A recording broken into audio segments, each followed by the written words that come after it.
Hi friends, ഏവർക്കും Ranju's media ടെക്കിലേക്ക് സ്വാഗതം. ജപ്പാനിലെ ക്യുഷു ദ്വീപുകളുടെ തലസ്ഥാന നഗരമാണ് നാഗസാക്കി. രണ്ടാം ലോക മഹായുദ്ധത്തിൽ ആണവായുധം പ്രയോഗിച്ച രണ്ടാമത്തെ നഗരമാണ് ഇത്.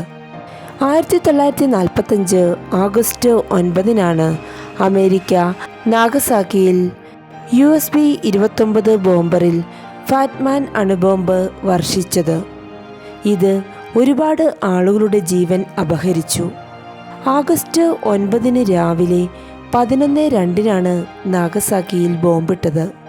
പ്ലൂട്ടോണിയം 239 നിറച്ച ബോംബാണ് ജനലക്ഷങ്ങളുടെ മേൽ പതിച്ചത്. ബോംബ് അഴിച്ചുവിട്ട കടും ചൂടും റേഡിയേഷനും അതിജീവിച്ചവർക്ക് ഗുരുതരമായ പൊള്ളലുകളും പരിക്കുകളും നേരിടേണ്ടി വന്നു.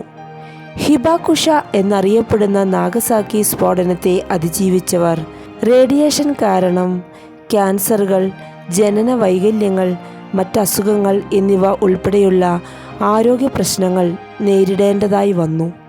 നാഗസാക്കി നഗരം തന്നെ വ്യാപകമായ നാശനഷ്ടങ്ങൾക്ക് സാക്ഷിയായി. ഇത് സാമ്പത്തികവും സാമൂഹികവുമായ വെല്ലുവിളികളിലേക്ക് നയിച്ചു. ഈ വീഡിയോ ഗുണപ്രദമായി എന്ന് പ്രതീക്ഷിക്കുന്നു. Thank you.